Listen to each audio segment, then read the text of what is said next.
صلی اللہ علیہ وسلم انما الاعمال بالنیات، سارے عمل نیت سے ہیں، یعنی اچھی نیت سے اچھے اور بری نیت سے برے ہو جاتے ہیں۔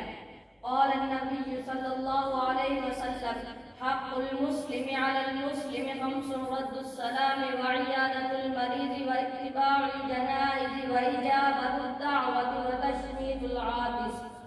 مسلمان کے مسلمان پر 5 حق ہیں: سلام کا جواب دینا، مریض کی مزاج پرسی کرنا، جنازے کے ساتھ جانا، اس کی دعوت قبول کرنا، چھینک کا جواب یرحمک اللہ کہہ کر دینا۔ قال النبی صلی اللہ علیہ وسلم لا یرحم اللہ من لا یرحم الناس، اللہ تعالیٰ اس شخص پر رحم نہیں کرتا جو لوگوں پر رحم نہ کرے۔ قال النبی صلی اللہ علیہ وسلم لا يدخل الجنة قطار، جغل خور جنت میں نہ جائے گا۔ لا قال النبی صلی اللہ علیہ وسلم لا يدخل الجنة قاطع،